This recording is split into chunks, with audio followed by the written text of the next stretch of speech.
वार्तांकन रोखठोक बातमी। सोलापूर कृषी उत्पन्न बाजार समितीत कांद्याची शुक्रवारी 697 ट्रकमधून 69,747 क्विंटल कांद्याची आवक झाली। त्या कांद्याच्या विक्रीतून बाजार समितीचे कांदा विभागाचे एकूण 6,27,72,300 रुपये इतकी उलाढाल झाली आहे। सोलापूर बाजार समितीमध्ये कांद्याची आवक गेल्या काही दिवसांपासून वाढती आहे।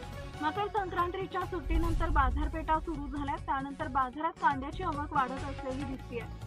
शुक्रवारी देखील बाजार समितीत विक्रमी 679 ट्रकच्या माध्यमातून 1,39,494 पिशव्या आणि 69,747 क्विंटल कांद्याची आवक झाली। त्या कांद्याला सर्वसाधारण दर हा 900 रुपये होता। सर्वात जास्त दर 2,200 तर सर्वात कमी 100 रुपये प्रति क्विंटल इतका मिळाला। आवक घटून किंवा वाढून देखील दर स्थिर असल्याने शेतकऱ्यांमध्ये चिंतेचं वातावरण आहे।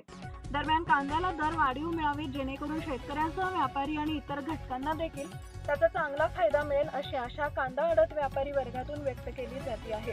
कांद्याचे दर वाढले नाहीत, कांद्याची आवक कमी जास्त होऊन देखील दर स्थिर असल्याने शेतकऱ्यांना दर हा परवडत नाहीये। एकरी उत्पादन हा खर्च लाखांवर जास्त असल्याने उत्पन्न मात्र हजारांच्या घरात मिळत आहे। उत्पादन खर्च आणि उत्पन्न यामध्ये ताळमेळ कसा घालावा हे कळत नाहीये। महाराष्ट्रातील महत्त्वाच्या आणि ताज्या बातम्या पाहण्यासाठी आमच्या जय हो न्यूज चॅनलला सबस्क्राईब करा आणि बेल आयकॉन प्रेस करा।